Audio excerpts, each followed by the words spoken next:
Tape right now because I'm about to tell you the truth. And F you if you can't handle the truth. This version of Biden is the best Biden ever. Hey, welcome back to Rumble. I have special guest here. Captain Dan Handley is a retired United Airlines pilot with 35 years of flying experience spanning 15 different aircraft types. Prior to his airline career, he served as a U.S. Navy aviator for 10 years. In 2003, he was discharged by the United Airlines for raising concerns about federal aviation violations. As the director of 9/11 pilot whistleblowers, he continues to advocate for truth and transparency regarding the 9/11 attacks. Please welcome to the show, Captain Dan Handley. Hey, how are you, Dan? I'm doing great, Jimmy. Thanks for having me on. Hello, Kurt. So tell me, what is it? What's the point of your 9/11 pilot whistleblowers? What is the whistle you're blowing? Oh, well, the purpose of our organization is to show that there were no Muslim hijackers controlling the 9/11 aircraft, but that the aircraft were electronically hijacked and remotely controlled through employment of a system called the uninterruptible autopilot that enables a remote source to take complete control of an aircraft autopilot and flight management computer and drive it to its target, whether that's a building or another airport. And once the system's engaged, the pilots cannot disconnect it. And one of our goals has been to recruit highly trained and experienced pilots, whether they're active or retired, military or civilian, who will attest on video that not only could these hijackers not have flown the aircraft, but that they could not have flown them themselves. And I'm one of the people on the video that will attest to that fact with the credentials I have. I could not have flown the profiles, in particular the Pentagon profile, which I hope we can talk about here in a minute. Yeah, so the maneuver that the plane that hit the Pentagon pulled off was like a corkscrew maneuver that when they tried to get pilots to recreate that maneuver, trained pilots, like let's remember those people who hijacked the planes were not trained. They were barely had any they had training in taking off. They had no training in landing. And they were able to, so most trained pilots weren't able to pull off this maneuver. Wait, Jimmy, Right. is that like the Captain Sully move? That what you're talking about? I don't know. Remember that the miracle on the Hudson? Yeah, no, this is a much harder move. No. Oh, so that's pretty hard. So go ahead, Dan. Yeah, that maneuver you're talking about at 7,000 feet, American 77 commences its descending, accelerating corkscrew turn to arrive precisely at the surface. Now that's the trick to the maneuver, because he was doing over 500 miles an hour. Hold it at that elevation, hitting the Pentagon on its first attempt when the experienced pilots in the simulator crashed it, attempting the same maneuver.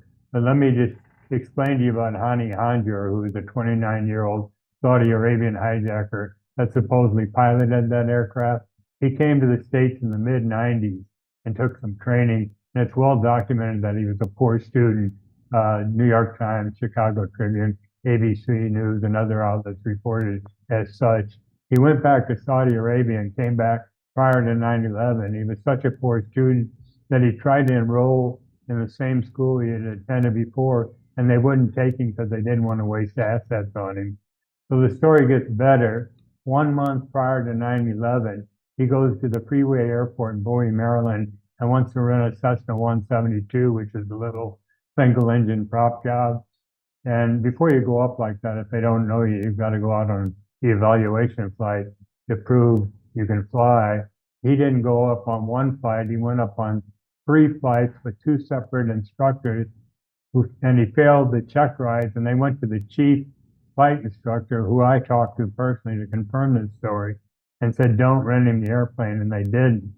But what did Hanjour do? He goes down the road to another fixed-base operator, Congressional Air Charters, and goes up flying with a pilot named Eddie Shalev. Eddie Shalev came back and said he was a good pilot. Now, the FBI and the 9/11 Commission sent people out to interrogate all 4 of these pilots, the 3 at Freeway Airport and the 1 at Congressional Air Charter. And the only thing that appeared in the 9/11 Commission final report was Eddie Shalev's report that he was a good pilot, and it only appeared as a footnote in the final report. None of it was taken under oath or anything. Eddie Shalev was an Israeli that came to the States a couple. I knew you'd say that. Come to the States a couple months prior to 9/11, contracted out as an instructor at Congressional Air Charter, and the FBI and the 9/11 Commission suppressed this critical evidence. It's on our website, 911pilots.org, if you want to read in detail the whole story. So now what makes you think that, now we're not denying that those attacks happened. We're not denying that the terrorists wanted to fly those planes into the building and that planes flew into those buildings. We're not denying that. But you are saying that the twist is that you're saying that the planes were actually controlled externally by remote control. And so a lot of people, just like we talked about, saying that that maneuver that pilot had to do to crash that plane into the Pentagon was way above that guy's skill level, who was supposedly flying it. So that lends credence to your theory that it was being remotely controlled. Now, is this common? Can any plane be remotely controlled? Yes, we believe so. We don't have detailed information on how it's, well, actually we do. We've got a 66-page article on our website that goes into detail, because this technology has been developed over decades. It dates back to 1944, toward the end of World War II. The U.S. Army Air Corps launched Operation Aphrodite. They gutted out a Boeing B-17 bombers to lighten the weight of the aircraft, and then loaded it up with 30,000 pounds of a highly incendiary compound called Torpex. Now, pilots were required to make the takeoff, but once they got airborne, they'd bail out of the aircraft, and the aircraft was remotely guided into targets. So I could cite, if we don't have enough time for me to cite a few more examples here of remote control, but it's gone on for decades. Yeah. But there's a patent on this system. We know it exists, but the patent was issued, Boeing applied for it, and it was issued in November 2006, which is 5 years after 9/11. And you could say, well, wait a minute. The stated design purpose is to prevent would-be hijackers from commandeering a commercial jet aircraft and remotely taking control of the aircraft, okay? So it's like an anti-hijacking device. Oh, that's great. Yes. That's just beautiful. And, you know, this sounds very much like Mitch McConnell's wife's sister, that her car suddenly went out of control and backed into a lake. Remember that story came out because she had an electric car? Yes. Yeah, I've been hearing about this stuff. All these technology is not new. That's what's amazing. They've always had it for a long time. Then there's this fake thing where, oh, we have a new thing. Neuralink's another example of that, by the way. Well, we actually have had informants come out, either working for Raytheon or other companies, Boeing, who have said that they worked on the system in the mid-1990s, 5 years before 9/11. So, and you got to look at when Predator and Global Hawk drones came out. They rolled them out that same time frame. So the technology was there. And what we're saying is, we know Hani Hanjour could not possibly have flown a Boeing 757 into the Pentagon. Some people claim it could have been a cruise missile. Well, then we say, what happened to American 77? So because Hani couldn't have flown it, we say the only viable alternative explanation as to what happened was the employment of this uninterruptible autopilot system. Now, to get back to your question, Jimmy, who actually controls it? We believe it's like NASA, the FAA, or other government agencies actually control it. They actually uplink or downlink, if it's coming from a satellite, navigation information right into the flight management computer.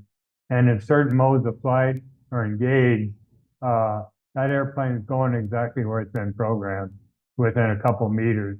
People don't realize that the navigation systems on today's modern commercial jet aircraft are derived from cruise missile technology. So it's extremely accurate, and that's what we claim happened. And I could get into the other two hijackers that hit the towers and what we believe happened there. What do you believe happened there? Well, there's different arguments there. Some people believe there were no planes and they used holograms and CGI. But 9/11 pilot whistleblowers does not, that's outside the purpose and scope of our organization. But if you look at the Twin Towers, you'd say all they had to do was point the airplane and go. And the Twin Towers are 208 feet wide. The wingspan on a 767 was 157 feet. So it doesn't give much leeway as far as in terms of it making an error. And we claim that with the closure rate they had on the airplane at that speed, that it would be challenging for an experienced pilot to have hit the aircraft. Because if they had, the building, if they had been off heading by a couple of degrees, several degrees, they would have missed the buildings entirely. As a matter of fact, United 175 that hit the south tower, the second plane that hit, 12 seconds out, it rolls into this 20-degree angle of bank turn and precisely hit the building. It had someone's computer, had that airplane not commenced that degree of bank at that precise time, it would have missed the building by over 800 feet. So we say it's akin to having driven the family car for maybe a year, getting into a big semi-tractor trailer, an 18-wheeler, getting it up to a high speed and trying to drive it through a garage without scraping the sides of the truck, or getting in a Formula One race car and keeping it on the track that you've never driven before. So why would they need to have the terrorists board the plane and use box cutters and do all that stuff if they could just commandeer the planes using a remote control? Well, they needed a cover. They were patsy. Oh, Actually, okay. Yeah, they were patsy. And they had, right after 9/11, they said, we know who they are. We know what country they came from. We know their names. Yeah, they found their passport even. They even found one of their passports. Exactly. And they actually knew what schools that they went to and everything else. So it was a setup. We know it was. We know it was a false flag. And there's 300,000 pilots in the world. And most, if not all of them, will agree with what I'm saying here. But it's surprising that most pilots are not aware of this uninterruptible autopilot system. When we interview pilots and we tell them about it, they're astounded. They say, get out of here. They can't believe that such a system exists. But if you remember Malaysia Air 370 that took off from Kuala Lumpur heading for Beijing several years ago? Yes. It did the same thing. It made a series of turns off course and then disappears out over the Indian Ocean, losing communications, losing the radar transponders. And there's been books written on that we believe that the uninterruptible autopilot was used in that and other aircraft incidents, like a Malaysia Air 17 over the Ukraine or the Russian Metrojet over the Sinai. There's several examples of where we believe the system was used. So where has our organization gone with all this? Well, 3 years ago we knew we weren't going to get a response, but we started a letter writing, emailing, and making phone calls that weren't returned to every relevant level and branch of the U.S. government, starting with the President, the Director of National Intelligence, the Attorney General, the FBI Director, you name it, we went to them, and we didn't get an answer from anyone except about a year ago, I was talking with an FAA attorney, and he said, Dan, you haven't proven that the uninterruptible autopilot was used. And I said, yes, but we've proven that Hani Hanjour couldn't have flown American 77. How did it get into the Pentagon with that precision on its first attempt? So he said to me, go to the Department of Justice. The FAA doesn't conduct criminal investigations. So we got nowhere. So how many pilots are involved in your group? a couple thousand right now out of 300,000 people, which is why we go on these programs such as this, petitioning pilots to join us at the top of our website so we can interview them and get their testimony on tape. Wow. Okay. Well, how did you stumble upon this theory? Well, Jimmy, I actually just presented a series of facts. There's conspiracy theories and there's conspiracy facts. And on our website and on my podcast, I present a series of facts, and we leave it to people to judge whether it was the hijackers or the uninterruptible autopilot system. But it was a group of people, and we've gotten inputs from other 9/11 truth individuals and organizations who have written books, and I've talked to them, as have other people.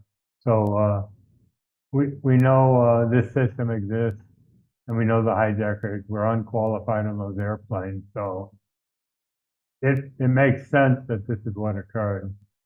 So, we've had on engineers.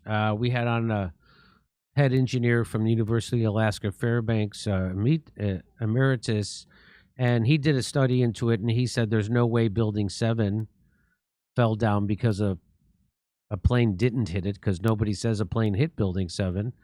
But he says there's no way that building fell into its own footprint because of a plane hitting another building 100 yards away. So he laid it out. And so are you aware of that? Are you aware of his work? Oh, yeah. Yeah, I'm in touch. Our group is in touch with every major whistleblower organization on the planet. And I'm working with Richard Gage, who was the founder of Architects and Engineers for 9/11 Truth. He has his own site now at richardgage911.org. And he's the one that actually, I believe, recruited Dr. Halsey, I believe his name was, to do that paperwork. I mean, that study that they did. Yeah. So now, what has been the negative fallout from you doing this, for you personally? Well, I get stopped by the FBI and TSA every time I come in to the country and leave. They know everything about me. They know what I'm saying and doing, and they know where I live. So, I mean, guilty. They're guilty just for that. Just for that, guilty. So, right, like if you were a crazy person telling lies, why would they care? Right? Right. We've proven over and over on this show, if it comes to Julian Assange or no matter who it is, that they don't, or Dr. Robert Malone talking about COVID, they don't fear lies. They fear the truth. And so right. they're harassing you and intimidating you because they fear what you have to say, and they don't fear lies. They fear truth. If you were saying it was a hologram, if you're like, oh, they have alien holograms, no one would bother you at the airport. The only reason they would bother you at the airport is because you guessed it. I've never heard of anybody being bothered for being a 9/11 conspiracy guy in my entire life. Ever. Right. Me either. So well, I can tell you, I can give you one example, Jimmy. Sure. There was a United Airlines Boeing 767 captain named Philip Marshall who had written 2 books on 9/11 and was about to publish a 3rd book. And he told his neighbors and his ex-wife that he was being threatened. Several days later, his neighbors found his family dog and 2 kids shot to death and him with a bullet in the head. And the police ruled it a murder-suicide, that he had killed his dog and 2 kids and turned himself. And the manuscript from the book was missing from his house. And guess who the California Attorney General was that refused to investigate this further? I'm going to guess Kamala Harris. You got it. Okay. And yeah, that's why she's being, she's an establishment tool, and that's why she is where she is. Nobody voted for her. Nobody wanted her. Most unpopular vice president. She doesn't have any talent politically, but she's going to be installed by the billionaire class because she serves them. Yeah. Okay. I just want to say I now don't believe your assertion, sir, and I'm one of the good ones. And please don't stop me at the TSA or kill my dog. Thank you. Government's good. The narrative is sound. Thank you very much. Yes. Is there anything else? Well, Is there anything else I should have asked you that you'd like to share with us, Dan? well, the only other operation, there's several operations that we normally talk about on remote control, but I don't know if you've ever heard of Operation Northwood, but Operation Yeah. Northwoods? Yes, I have. Yeah. Yeah. You want me to go into that or Sure, no? go ahead. Yeah. Yeah. Back in 1962, the United States military was trying to come up with an excuse to invade Cuba to overthrow Castro. And the Secretary of Defense presented JFK with a plan called Operation Northwood. And it called for a series of false flag events like attacking U.S. ship in open waters, blaming it on Cuba, attacking Guantanamo Bay, conducting terrorist attacks inside the United States. But the biggie I wanted to bring it up for was they also had a plan to remotely fly an empty airplane over Cuba, blow it up, and said that Castro shot the airplane down. Now this is an example. This is 29 years or 39 years before 9/11 that they were already talking about remotely controlling aircraft and creating a false flag event so that they could invade a foreign country. Does this sound familiar? Yeah, 100%. Sounds like the same plan as every time we've ever gone before. Yeah. Sounds like exact same plan every goddamn time you fake a thing and then we have to go to war. Yeah. Yep. Right. From Vietnam to World War I to the whole thing. Anyway, well, so where can people find out more information? Go to 911pilots.org, and we have a YouTube channel at 911 Pilots. And I'm on Twitter at Dan Hanley 4 and on Facebook at Dan Hanley. If you want to contact me by either one of those sites, you can. So 911 Pilots have a YouTube channel? Well, you guys must not be doing it right because the YouTube usually kick you right off if you talk about this stuff. Well, you remember me saying that we were interviewing pilots and videotaping them? Yeah. YouTube started taking them down for hate speech. Of course. Again, they don't fear fear lies. They fear the truth. I've never seen Rest in peace, Susan. I've never seen them censor lies. They always censor truth. All right, everybody go to 911pilots.org if you want to learn more about that.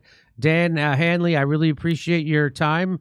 Thanks for doing this, and we look forward to talking to you again. Well, thank you for having me, Jimmy, and I appreciate the opportunity, and thank you both. Okay. All right, brother. Thanks. All right, over to Steph. You know what? We're going to go to a card, and we'll be right back. We'll go to let's go.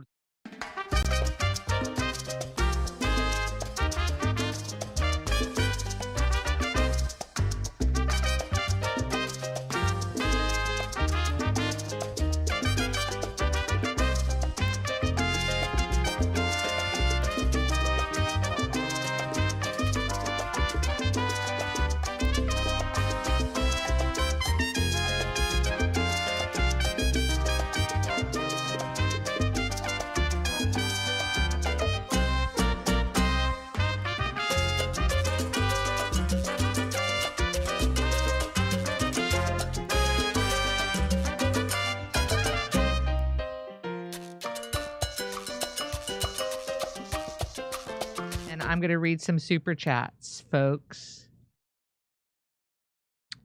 5, 4. Oh, we're back. Fix Steph's lights. It's all right. It's all right. They are what they are. Okay. Hey, Troglodyte. Thank you, Troglodyte, for your witticisms. Hey, Seth Bob, Jimmy, your metals guest hits many good points. However, he doesn't mention that gold and silver are used heavily in electronics. Silver, especially going to India for battery production. Seth Bob, thanks for the insight, Seth. Seaweed. I watched Aaron Matei bending over to show sympathy for voting for Dems over Hope. All the same people had a quest to burn RFK Jr. for vocally trying to navigate this max corruption system. Seaweed. Seaweed back again. Thank you so much, Seaweed. Much appreciated for your generosity. Kev Bar, Harris's polls are artificially contrived, methinks. You think? Right there. Thank you. The Amazing Blumpkin. Thank you so much, Amazing Blumpkin. Republican Party is dead. There is now only MAGA versus Deep State. MAGA is the people. MAGA is the dissidents. Dice. Oh, Misha was telling me it's Maha now. Make America healthy again. I'm on board. That's RFK's one. Right? Rachel, thank you, Rachel. Makabala, thank you, Makabala. Did you see Garland Nixon's recent prediction that Kamala would shut down Rumble? Didn't see that. Love Garland Nixon. Thank you. And that's not enough cereal.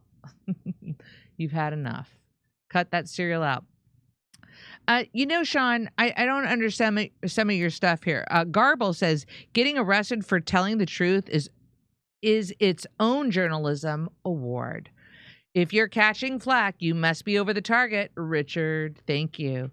Sean says, sounds like JD is ignoring who Trump works with and his record and is judging him on rhetoric.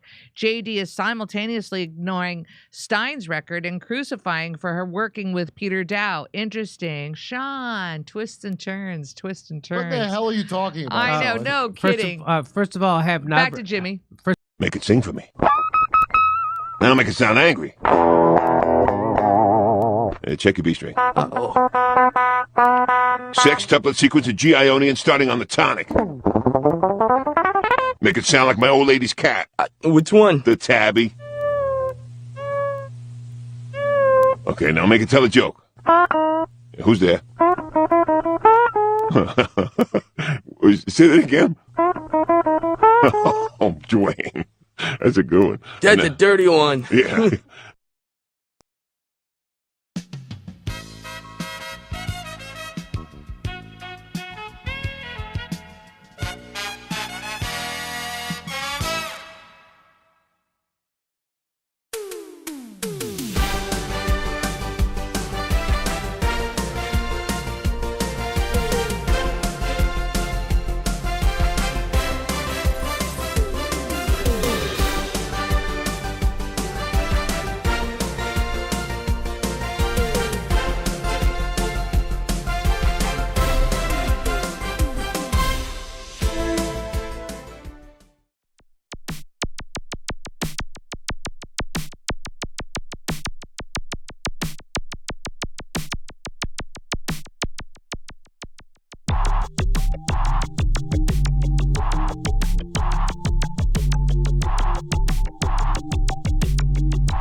Hey, thanks for checking out our YouTube channel. Subscribe by clicking on that button down there for more AM Joy and the rest of MSNBC. And click on any of the videos right here to watch the latest interviews and highlights. And you can get more videos from MSNBC for free every day with our newsletter. Just visit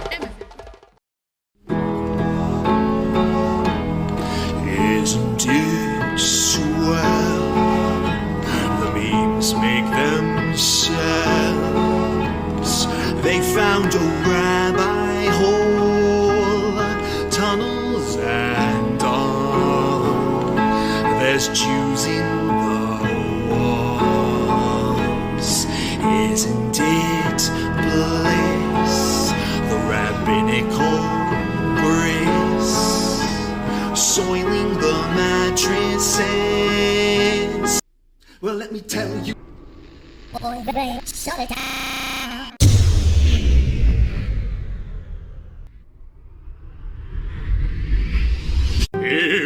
I were Rabbi Shmuley and diddle diddle diddle digga digga diddle diddle dum. All day long I'd diddle little bums. If I were a Shmuley man, I'd peddle all my dildos, dreidel dildos, selling dildos with my daughter and her mum.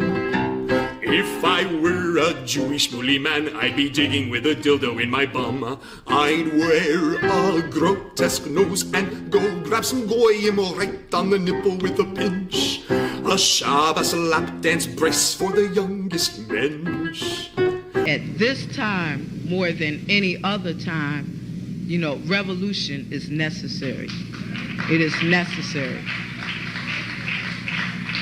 Not only based on what has happened with the MOVE organization, you know, the babies that have been murdered, you know, MOVE adults that have been murdered, bombs being dropped on us, but past that to what is happening with all black people, so-called minority people, you know, money poor people.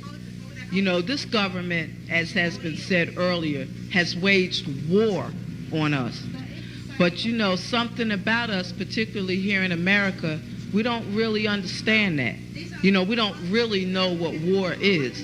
You know, for black people, for poor people, that people see as good, that they wasn't forced to do, that they didn't do to try to keep black people appeased, you know, and calm down so that black people wouldn't riot.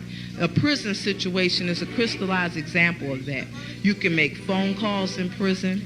They have movies in prison, but they don't have those things because they just want to be nice to prisoners. They have those things because they know damn well if they don't have, you know, people being able to contact their family, if they don't have, you know, facilities for people to sit there and watch movies, people are going to be frustrated, upset, and they're going to direct that frustration at them prison administrators, and they're going to have riots on their hands. You know, they're going to have people in them prisons turning them prisons out. That's why they have movies. That's why they have access to phones the way they do. And a stop to it when we don't like it, or encouraging it when it's something that's in our interest. You know, we have to call the shots. The people have to take the reins of this system and start dictating, you know, what we need, what needs to be done. And, you know, taking the initiative to do it ourselves. We can't rely on this system. I mean, you know, don't people see what's happening? Every single confrontation that MOVE people have been involved in, every single issue, you know, oppression, economic issues, every single issue facing our people, you know, is something that can be dealt with very, very simply. All people got to do is make their wishes known. All people have to do is stand up and say, listen, we're not accepting that. Unity is the key. Unity is the key to revolution. Revolution ain't nothing to be afraid of. It ain't nothing to shy away from. Revolution, contrary to what officials, you know, this system and those backing the officials running the system, you know, want people to believe that revolution means violence, you know, means blood in the street. I'm saying it can get to that point, but it don't have to be violent. You know, when people come together and take a strong stand on an issue, this government don't have no choice but to listen. Where you think they get their authority from? They don't have no power, but they do have authority to do certain things. Where you think they get it from? They get it from us, from the people.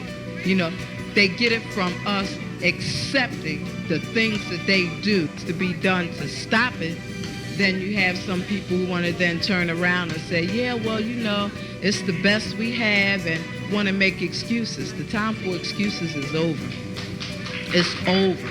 You know, every man, woman, and child has to be involved in this revolution. Not only has to be, but is, whether you want to be or not. I mean, our babies gave their lives for this revolution on May 13th. You know, men, women, and children were murdered. And not just MOVE babies, you know.